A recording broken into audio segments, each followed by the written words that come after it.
Thank you everyone for joining me in this talk. My name is Andrea Aime. I work for GeoSolutions. It's an open source company based in Italy with offices also in the United States. We are the developer and maintainers of GeoNode, MapStore, and also GeoServer, and contributor to GeoNetwork as well. We provide a number of services around these open source projects like training, customized solutions, bug fixing, performance improvements, feature development, and so on. We are open through and through, so open source and open standards from the day one. And we use these to as a way to communicate with both the community and our customers. So let's have a look at what we can do in terms of Earth observation resources in GeoServer. First of all, finding what you want to see or download. How do you locate your raster resources? Our reference scenario has a lot of variability. So we have remote sensing data, we have models, we have local data collection, and so on. How do we do the querying of what is available in the server? Well, one way is to use the STAC API, which has become kind of the de facto standard on how to locate satellite imagery and associated assets. So it's reminiscent of OGC API features. It provides a notion of collections, sets of images that are have commonalities, like they are coming from the same sensor and the same satellite, and you can perform searches on it on the single collection or across multiple collections as well. The general information schema managed by GeoServer sees a collection which contains products or items, which in turn contains assets, which is, by the way, the structure that pretty much every STAC API needs.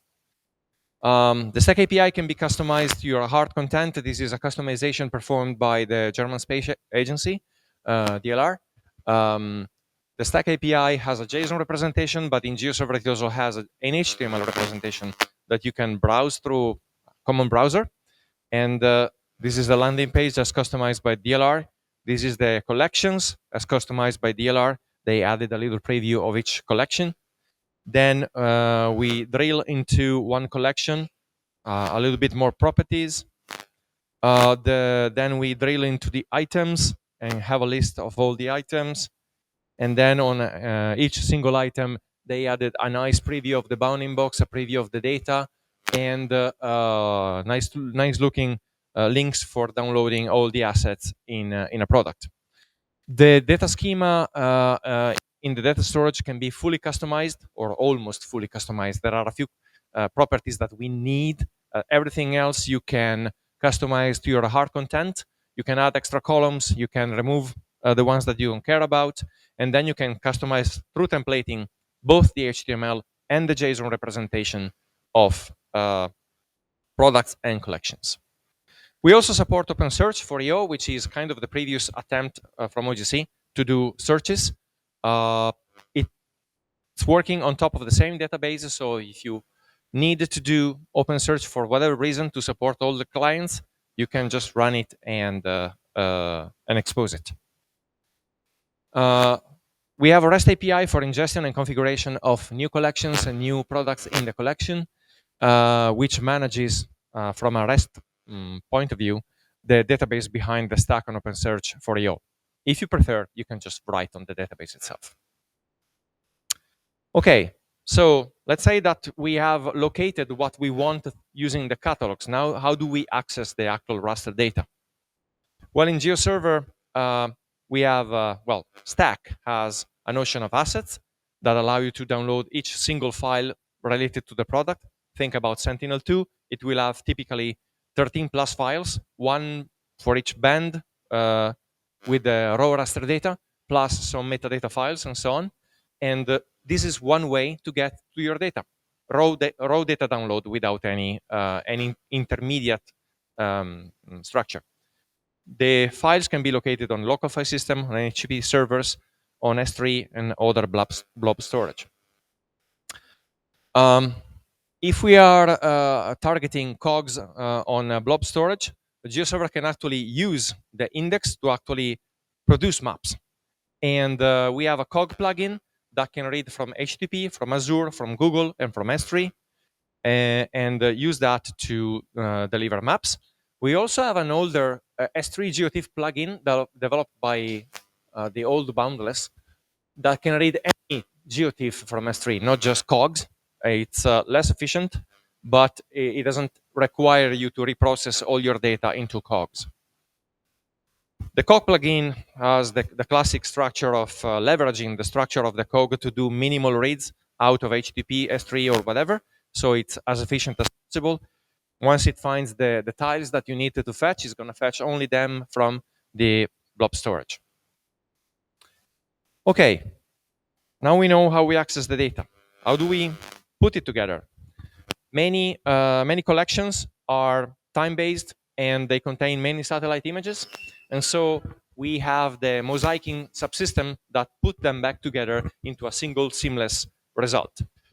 Terminology-wise, we have the granule/tile, which is the single image, and we have the granule index, which is typically a database table, but it could be any source that can be made equivalent to a database table.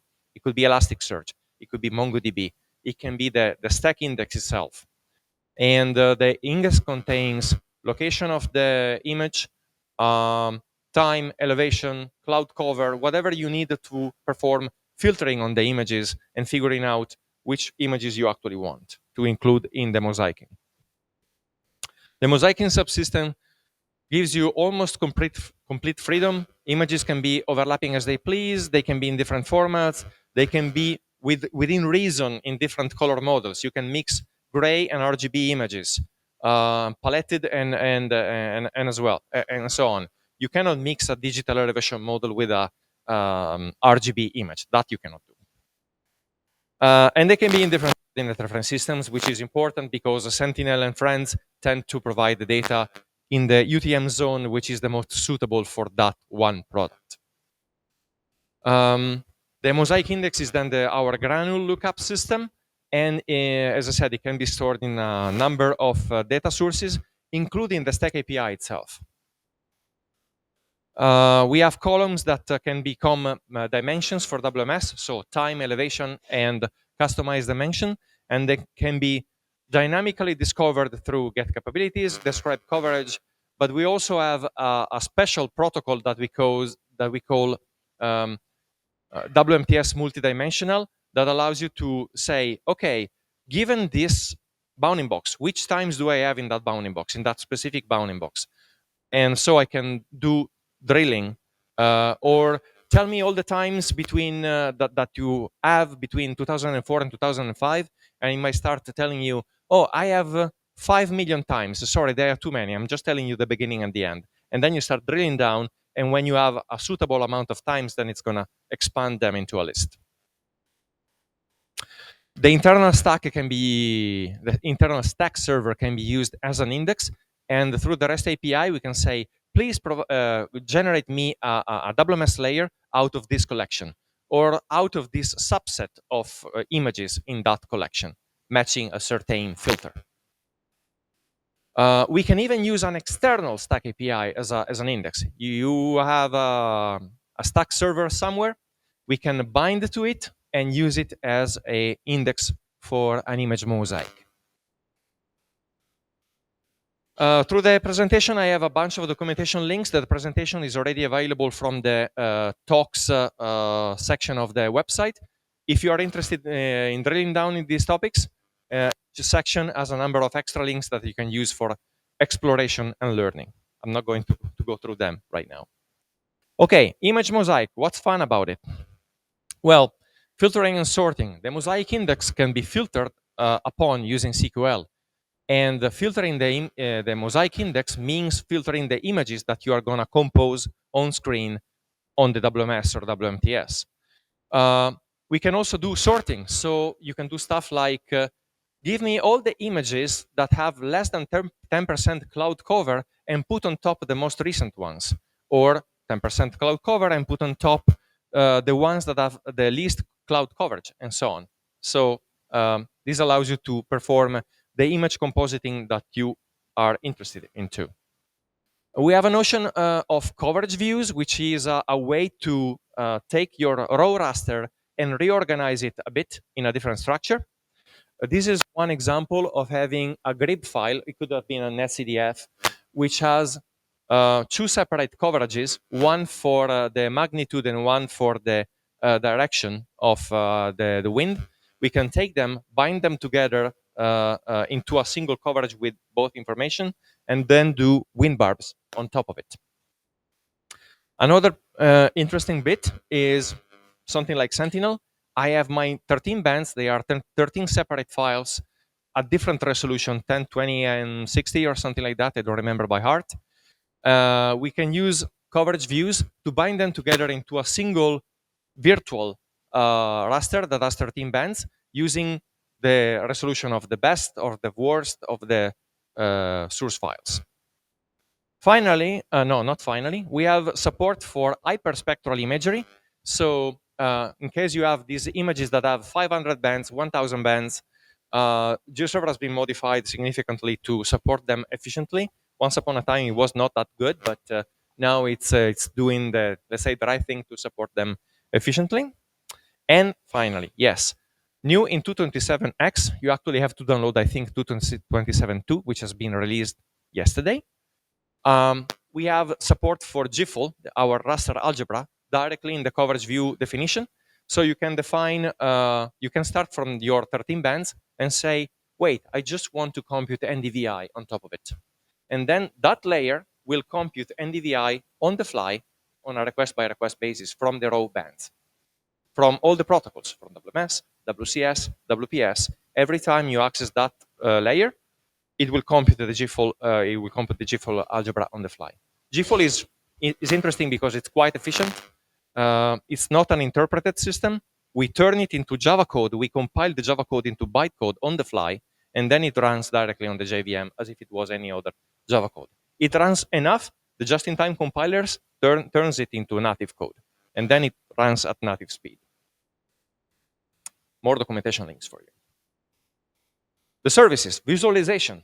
Okay, we have WMS, of course, for visualization. And in particular, it's interesting to have WMS with time support because most of these stack items have a time component to them. And we can enable the time dimension, advertise the times available through the capabilities document. So once we have that, we can do filtering. Like in this case, I'm saying I want the time to be that time and the elevation to be that elevation. Here I'm talking about an atmospheric model. So there is time, but there is also elevation in atmosphere. And could have extra time dimensions. Say that you have a forecast. So you are forecasting the next 3 days in the future from a reference time. And then you have two times, the predicted time and the reference time from the model run. And you can use it from WMS. Again, we can use filtering and sorting via vendor options. When you're issuing a SQL filter in the request against a mosaic, you are actually filtering the index behind it. And so you choose if you wanted to see a certain sorting and a certain filtering, and you get different images out of the same collection. We can do rendering transformation, which is a style-based on-the-fly transformation, which is applied on the fly. There are a few selected transformations which have been optimized for speed, like contour extraction. So this is actually a raster data set, and the contours that you see are extracted on the fly as the map is drawn. Other cases, wind barbs and currents, and well, you have seen already GIFL. It can also be used that way. More documentation links. Okay, let's say that you have seen the map, you like what you are seeing, now you want to download the goods. You can go to the STAC API and download the raw raster data, but it might be difficult to understand where they are. Otherwise, you can use WCS. WCS is the raw raster download protocol from OGC. GeoServer has a fairly complete implementation of it. And it can describe itself and tell you, oh, look, this raster has a time component. It has a custom elevation component. It has a custom dimension. And again, from the description of the coverage, you figure out what are the drivers for filtering. And again, we can use the same SQL filter that and the same sort by that we use in WMS to get exactly the same composition in WCS and download it as raw raster data rather than a pretty image. If that's not enough, we can download from WPS. Why is WPS interesting? Well, both WFS and WCS have a big limitation. They are synchronous protocols. You make the request, and then you sit on that HTTP connection waiting for the data to come back. That will work if the response is coming back within a few minutes. But if you have to make a very large download, it will time out on you. So they are basically bound to download relatively small amounts of data. What if I wanted to download a very large amount of data instead? We need an asynchronous protocol. I submit the request, I get a token back or a URL or something that I can then use to check the progress of my request and eventually fetch the data. This is what WPS does. WPS was designed for spatial analysis. Spatial analysis can take a lot of time. Well, we implemented a process that is called WPS download that can do large vector download and large raster downloads. So I can provide, say that I have a United States chock full of satellite imagery, and I draw a polygon and say, I want to download this area at native resolution. Oh, okay, it's going to take 25 gigabytes of GeoTIFF to do that. Sure. Sometime later, you submit the request, and then sometime later, the WPS will tell you, hey, I'm done, you can download the file. And no timeout, because you add a protocol that supports progress checking. We can use WPS download for large rendered maps if we want. Do you want a 100,000 by 100,000 pixels map that you can feed into a printer? Sure. Use WPS download, and it can not only give you raw raster data, but also rendered images in pretty colors that then you can feed into whatever you want. Is static images not enough for you? Okay, we have in WPS download a time-based animation system as well. You can provide an area of interest, the layer, and the range of times you want to use. It's going to start processing and generate an MP4 animation for you that then you can download and play. You want to see everything that I've been talking about in action? Go to view-umetsat.int, and it's a very nice demo of all that I've been talking about so far. In order to do the large downloads, you will have to register mine. It's free. You don't have to pay or do anything else, but it needs registration to work. We also have the nice time slider at the bottom. See that it's continuous. This is the system that I was talking about before. Oh, give me all the time that are available between June 15 and July 1st, and they are too many, because for this data layer, maybe the frequency is once every 15 minutes. Meteosat, for example, is once every 15 minutes, if I remember correctly. Too many times to display. Okay, whatever. I get an indication of where they are, and then I can start zooming in on the time slider, and eventually, when they are not too many, they will start showing up as dots.